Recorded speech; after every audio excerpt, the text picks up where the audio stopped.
अनंत विजय जी को 30 में एंड 70 में विजुअल्स रखिए।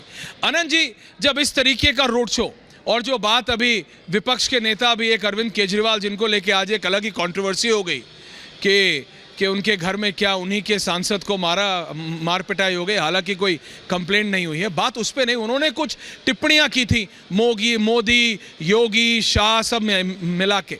तो आज दो ही लोग हैं, दो ही नेता हैं, और दोनों ऐसे क्राउड पुलर्स हैं, दोनों की ऐसी एक्सेप्टेबिलिटी है, दोनों की ऐसी रीच है, मोदी और योगी, वो दोनों एक साथ हैं। वो डबल इंजन की सरकार का भी एक इमेज दे रहे हैं, और ये भी दे रहे हैं कि what is BJP all about. जो अगले 10 साल है बीजेपी के, वो भी बहुत क्लैरिटी से दिख रहे हैं आज। अनंत विजय जी, आप बिल्कुल ठीक कह रहे हैं आप ऐश्वर्य। जिस प्रकार का रोड शो अभी बनारस में दिख रहा है और जिस प्रकार का जन सैलाब अभी उमड़ा है वहां, तो मुझे लगता है कि ये जो जनता है ये तमाम तरह के गॉसिप का, किस्सों का, फिक्शन का, गल्प का उत्तर देने में सक्षम है।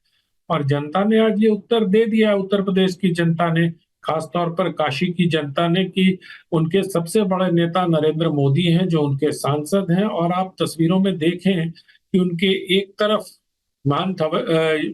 योगी आदित्यनाथ जी हैं और दूसरी तरफ बीजेपी के प्रदेश अध्यक्ष भूपेंद्र चौधरी हैं।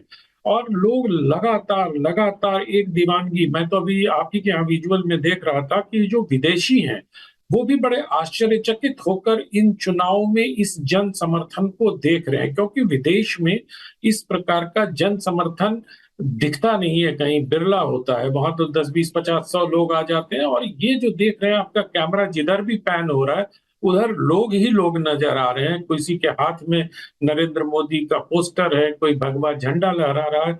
और ऐसा नहीं है जो अभी कह रहे थे गौरव भाटिया जी, मैं बनारस पिछले 10 साल में नरेंद्र मोदी जी 45 बार गए, तो कम से कम 10 से 20 बार मैं भी गया हूं, और बनारस को मैंने बहुत करीब से देखा है। 80 घाट के पास एक पुस्तकालय होता था, वहां जाने में हम लोगों को इतनी तकलीफ होती थी। और अब आप देखिए, काशी पूरी तरह से बदल गई है, अपने सांस्कृतिक वैभव को वापस प्राप्त कर चुकी है।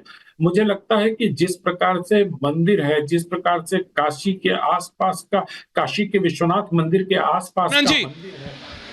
आनंद जी, आपको रोक रहा हूं पॉइंट नंबर 5 पे इस समय प्रधानमंत्री मोदी का रोड शो पहुंचा है। हमारी साथी प्रियंका लाइव है, full frame audio on. Priyanka Sharma, full frame. हम अगर 2014 की बात करें तो 2014 में पीएम मोदी ने वडोदरा और काशी से चुनाव लड़ा था, 2019 में काशी से चुनाव लड़ा, और 2024 में हैट्रिक लगाने को पूरे तैयार हैं। ये माना जा रहा है कि इस बार जीत का आंकड़ा जबरदस्त होगा। 7 लाख से भी ज्यादा वोट मार्जिन होगा। और ये जनता का सैलाब बता रहा है कि फिर से काशी में, शिव की नगरी में नरेंद्र मोदी का दोनों हाथों को फैलाकर स्वागत करने के लिए पूरी तरह से तैयार हैं। ये काफिला आप देखिए, लगातार 5 किलोमीटर लंबा रोड शो, इसमें पीएम मोदी के साथ न सिर्फ काशी के लोग बल्कि दूर दराज से राज्यों से आए हुए लोग, विदेशों से आए पर्यटक भी इसमें शरीक हुए हमें दिखे हैं। पीएम मोदी ने सभी का अभिवादन स्वीकार किया है और यहाँ पर आगे बढ़ते हुए गए हैं। आपको बता दें, पीएम मोदी का काशी को लेकर एक नारा बहुत ही प्रचलित है, जिसमें वो कहते हैं कि मैं यहाँ नहीं आया हूँ, ना किसी ने बुलाया है, माँ गंगा ने बुलाया है, माँ गंगा के बुलाने पर मैं यहाँ आया हूँ। और देखिए बिल्कुल प्रियंका, कमिंग बैक। आनंद जी, मैं चाहता हूं कि आप अपनी बात पूरी कीजिए, लेकिन सिर्फ एक बात कह रहा हूं, गौरव भाटिया जी, आनंद जी, अनुराग भदौरिया, आप आलोचना कर सकते हैं, लेकिन आनंद जी, आज एक ऐसा कोना नहीं है काशी का जो कि खाली हो। एक कोना नहीं है, एक छत नहीं है घर की जो जहां पर लोग ना हो। सड़कों पे लोग हैं, बालकनियों में लोग हैं, छतों पे लोग हैं। Everyone wants to catch a glimpse, Anand ji, of प्रधानमंत्री मोदी टुडे। और मोदी के साथ योगी, आज तो मतलब 1+1 का ऑफर चल रहा है लोगों के लिए, जो फैंस हैं उनके लिए। बिल्कुल ऐश्वर्य, मैं यही कह रहा था। कल प्रधानमंत्री नरेंद्र मोदी ने पटना में एक रोड शो किया, और पटना में उतनी भीड़, मुझे कई सारे पत्रकारों से और बहुत पुराने पत्रकारों से बात हुई, मेरी उतनी भीड़ कभी नहीं दिखी थी। और आज तो डबल बुनांजा है, योगी जी भी साथ ही साथ मोदी जी के हाथ हिला रहे हैं। तो ये जो तस्वीर है, ये बहुत समय तक विपक्षी दलों को हॉन्ट करती रहेगी। चुनाव का चौथा चरण आज समाप्त हो जाएगा, 3 चरण और बचेंगे, और इस प्रकार की रैलियां विपक्षी दलों की नींद उड़ाने के लिए काफी है, मुझे लगता है। क्यों?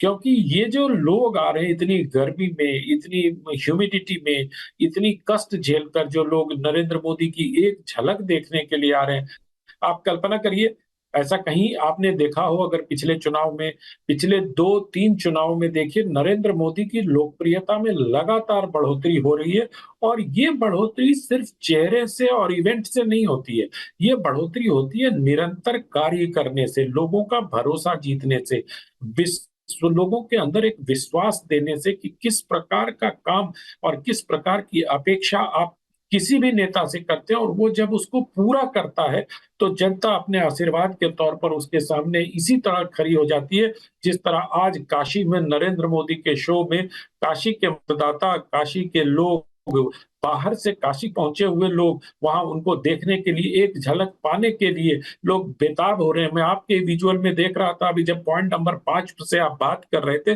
तो लोग दूर से करीब आधे किलोमीटर दूर से सेल्फी खींचने के लिए बेताब हो रहे थे। ऐसा अभूतपूर्व दृश्य मुझे लगता है कि मैंने अभी 7, 8, 10 चुनाव तो कवर कर ही लिए होंगे, ऐसा दृश्य मुझे देखने को ऐश्वर्या मिला नहीं है अभी। अनंत विजय जी, नहीं बिल्कुल बिल्कुल, मैं आ रहा हूं, विनीत जी आ रहा हूं, लेकिन अनुराग भदौरिया इस रोड शो के बाद भी आप जो कहते हैं ऐश्वर्या बस यूं चुटकी बजा के बीजेपी हार जाएगी, गौरव जी को भी रखिएगा, अनुराग जी को भी रखिएगा, ये विजुअल्स देख के भी आपको लगता है देखिए कि जो आप बातें करते हैं बड़ी बड़ी। जी प्रोफेसर साहब बोलिए। तो शायद ऐश्वर्या जी, अगर आपका कैमरा कन्नौज के रोड शो में क्या होता तो आप भूल ही जाते सारी बातें, फिर तो आप इस तरह से गया था, आप आधे घंटे एक नहीं 3 गए थे, एहसास हो जाता है कि यही आपके साथ दिक्कत यही है, आप ये तक वक्त से ऊपर नहीं उठ पा रहे हैं तो आपको पता नहीं चलेगा ना कि भारत का कैमरा भारत के हर कोने में है, कन्नौज में नहीं, मैनपुरी में भी था, संबल में भी था, नहीं बता रहा हूं, आप अपना आइस का गोला बनाने रहे, आप बर्फ का गोला बनाने से आपको समय मिलेगा तो आपको मैं गलत कमेंट नहीं करने दूंगा, आप वो काला खट्टा गोला बनाने से आगे तो बढ़िए तब तो आपको दिखेगा। हाँ बोलिए तो भाई, अरे बोलने तो बोलो प्रोफेसर साहब। एक काम करो कि वो विजुअल भी एक साइड में चला दो, ये विजुअल चला दो, दोनों विजुअल चला दो, पता चल जाएगा भीड़ कहाँ ज्यादा थी। चला दीजिए, मैं ओपन चैलेंज कर रहा हूँ आपको। अच्छा, वो विजुअल थोड़ा सा दे दीजिए कन्नौज का या मैनपुरी का विजुअल दिखा दीजिए, आप पता चल जाएगा भीड़ कहाँ ज्यादा थी। देखिए ऐश्वर्या जी, ये इजी है कहना कि पतली गलियों में कुछ लोग इकट्ठे तो बहुत भीड़ है, टूट पड़ रहा है, पूरा बनारस टूट पड़ा। अरे भाई, अच्छा एक रोड शो में भीड़ होती है, हमारे रोड शो देख लीजिए, इतने बड़े रोड शो हुआ है, इतने माने खुले रोड पे चारों तरफ पब्लिक ही पब्लिक थी, छत पे पब्लिक, रोड पे पब्लिक, घरों में पब्लिक, बैल्कोनी में पब्लिक, माने पेड़ों पे भी पब्लिक थी। सोचो आप, वो झांक रही थी कि अखिलेश यादव की एक झलक मिल जाए, तो वो विजुअल देखोगे तो आपको और माने क्लास विजुअल लगेगा कि गांव के बीच में रोड जा रही है, पेड़ पे लोग हैं, चारों तरफ लोग हैं। तो मैं ये कहना चाहता हूँ, भारतीय जनता पार्टी को इतना इसलिए परेशान होना पड़ रहा है क्योंकि हार रही है,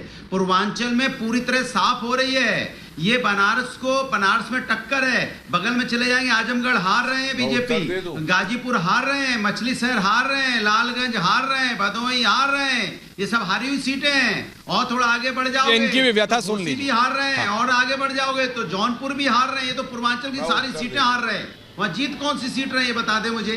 तो इसलिए इनके साथ दिक्कत ये होगी कि अगल बगल की सारी सीटें हार रहे हैं, तो उनको एक माहौल बनाना है कि देखिए बनारस में कितनी भीड़ हो रही है। अरे भाई, बगल का बनारस में, बगल में आजमगढ़ भी देख लीजिए, भीड़ कहाँ है, किधर है तो बता दीजिए। आजमगढ़ गाजीपुर तो मैं चैलेंज के साथ बोल रहा हूँ, सीटें हैं। आपने कहा जौनपुर भी हार रहे हैं, आजमगढ़ भी हार रहे हैं, सब हार ही रहे हैं, तो कितना समय रह गया? 13 तारीख है, 4 तारीख को रिजल्ट है भाई, 4 तारीख को रिजल्ट है, कितना दिन रह गया? 17, 4, 21 दिन रह गए भाई, मोटा 21-22 दिन रह गए, काहे परेशान हो रहे हैं भाई? पता लग जाएगा जनता। देखिए हाँ, तो विजुअल सबके हैं। गौरव भाटिया जी,